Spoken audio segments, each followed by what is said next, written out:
Friends, एक बार फिर से स्वागत है आपका हमारे चैनल द स्टडी टारगेट में। आज की इस वीडियो में हम लोग बात करेंगे philosophical sociological perspective of education का यूनिट 4 का पार्ट नंबर 2। पार्ट 1 में मैंने आपको क्वेश्चन 1 से लेकर के 25 तक कराया है। यहाँ पे 26 से लेकर के 50 तक कराने वाले हैं। तो आप लोग पहले ये दो चैप्टर्स यहाँ पे मिला करके ये यूनिट है, तो इसको आप लोग पढ़ लीजिएगा ताकि और अच्छे से क्वेश्चंस को अगर आप समझ में आए। अगर मान लीजिए अगर आपके पास समय नहीं है तो अगर आप इन सारे क्वेश्चंस को भी अगर 2 बार कम से कम वीडियो को देख लेते हैं तो ये आपके दिमाग में आ जाएगा और कोई दिक्कत नहीं रहेगा। बाकी पीडीएफ जो क्वेश्चंस का पीडीएफ है उसके लिए आपको टेलीग्राम ग्रुप ज्वाइन कर लीजिए, और जो लोग टेलीग्राम पे नहीं हैं उनके लिए मैं लिंक डिस्क्रिप्शन में दे दूंगा, वहाँ से आप लोग क्वेश्चंस को डाउनलोड कर सकते हैं। तो चलिए ठीक है, स्टार्ट करते हैं वीडियो। अगर वीडियो पसंद आएगा तो लाइक ज़रूर करिएगा, क्योंकि एक लाइक आपका मुझे बहुत मोटिवेट करता है। तो चलिए ठीक है, स्टार्ट करते हैं आज का सेशन। भारत में विविधता का स्वरूप होता है।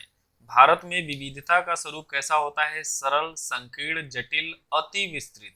तो विविधता का जो स्वरूप होता है वो हो जाएगा अति विस्तृत।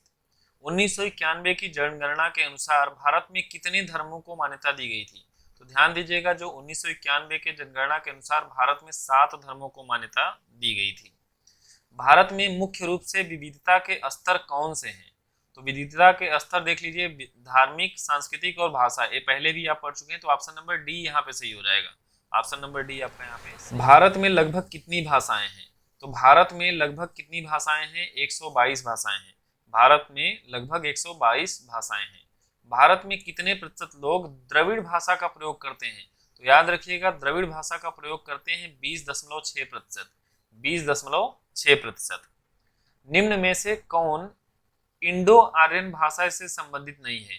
तो इंडो आर्यन भाषा से यहाँ पे देखिए हिंदी भी संबंधित है, पंजाबी भी है, सिंधी भी है, गोंडी नहीं है। तो ऑप्शन नंबर ए आपका यहाँ पे सही है। मलयालम भाषा मुख्य रूप से किस राज्य की है?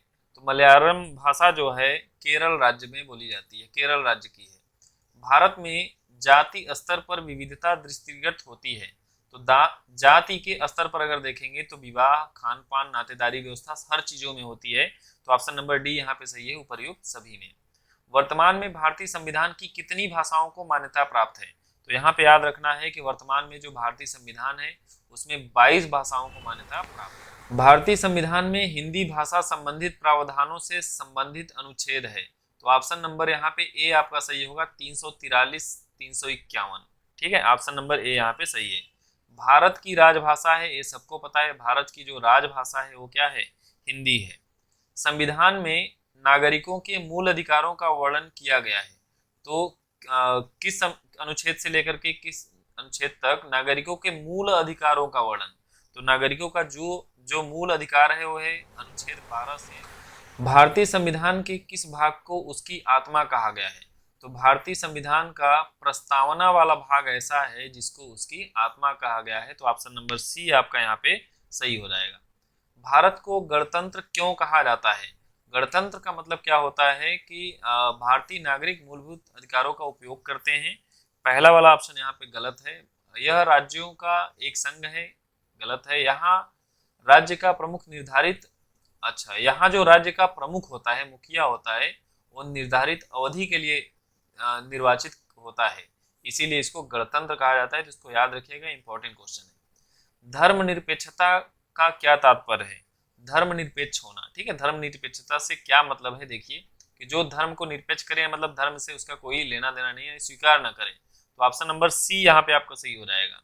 राज्य सरकार द्वारा किसी धर्म को स्वीकार नहीं करना। राज्य सरकार द्वारा किसी भी धर्म। निम्नलिखित में से वे 2 शब्द कौन से हैं जिनका समावेशन 42वें संशोधन द्वारा संविधान की उद्देशिका में किया गया था? तो यहाँ पे समाजवादी और धर्मनिरपेक्ष 2 ऐसे शब्द हैं जिनका समावेशन 42वें संशोधन द्वारा संविधान की उद्देशिका में किया गया था। तो समाजवादी और धर्मनिरपेक्ष, ये आपका आंसर हो जाएगा। समाजवाद का क्या अर्थ है? समाजवाद का अर्थ क्या होता है? समाजवाद का अर्थ हो जाएगा यहाँ पे सामाजिक न्याय, यानी ऑप्शन नंबर डी यहाँ पे सही होगा, क्योंकि वाद का मतलब होता है न्याय, समाज का मतलब हो गया सामाजिक, तो सामाजिक न्याय। ऑप्शन नंबर डी यहाँ पे सही हो जाएगा। अब जो क्वेश्चन नंबर 43 है, हो सकता है आपको दिखाई न दे, तो मैं थोड़ा इसको पढ़ देता हूँ, ध्यान से समझिए। भारतीय संविधान में समवर्ती सूची किसके आधार किसके संविधान से ली गई है? तो जो समवर्ती सूची है वो ऑस्ट्रेलिया के संविधान से ली गई है। निम्नलिखित में किस अनुच्छेद के तहत 6 वर्ष से 14 वर्ष तक के सभी बच्चों के लिए निःशुल्क 6 वर्ष से 14 वर्ष के सभी बच्चों के लिए निःशुल्क और अनिवार्य शिक्षा को एक मूल अधिकार बना दिया गया? तो ये अनुच्छेद था आपका अनुच्छेद 21 क 21 क ए। ठीक है। उत्तर प्रदेश की राजभाषा क्या है? हिंदी है। तो ऑप्शन नंबर डी है। अनुच्छेद 28 4 प्रकार की शैक्षिक संस्थाओं का उल्लेख करता है, उनमें से एक है। तो पहला क्या है? राज्य द्वारा पूरी तरह से पोषित संस्थाएं। हाँ बिल्कुल यही है, पहला वाला ऑप्शन यहाँ पे सही हो जाएगा। भारतीय संविधान में मौलिक अधिकार की धारणा किस संविधान से ली गई है? तो मौलिक अधिकार की जो धारणा है वो ली गई है संयुक्त राज्य अमेरिका से। भारतीय संविधान में नीति निदेशक तत्व किस संविधान का प्रभाव है? और देखिए मौलिक अधिकार वाला तो संयुक्त राज्य अमेरिका से है और नीति निदेशक जो तत्व है ये है आपका आयरलैंड से। ठीक है, तो ये दो चीजें ध्यान रखें। बहुसांस्कृतिक शिक्षा से क्या तात्पर्य है?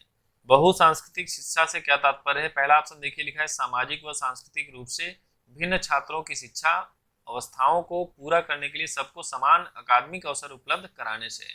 तो ऑप्शन नंबर ए आपका यहाँ पे सही हो जाएगा। रामसे 1987 के अनुसार बहुसांस्कृतिक शिक्षा के लक्ष्य हैं।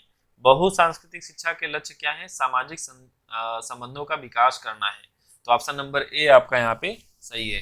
तो मैंने आपको पूरा का पूरा यूनिट 4 यहाँ पे कवर करा दिया है और उसके बाद पीडीएफ आप लोग जरूर डाउनलोड कर लीजिएगा, बट उससे पहले 2 बार वीडियो को वॉच करिएगा, उसके बाद पीडीएफ देखिएगा, आप ऑटोमेटिक आंसर लगा लेंगे और सबसे लास्ट में आपको आंसर भी दिया रहेगा पीडीएफ के नीचे, तो वहाँ से आप मैच भी करा सकते हैं। तो चलिए ठीक है, बस वीडियो को यहीं समाप्त करते हैं। समाप्त करने से पहले रिक्वेस्ट आपसे यही है, बस आप कुछ मत करिए, एक छोटा सा थैंक्स का कमेंट करना बिल्कुल न भूलिए। Okay, thanks for watching.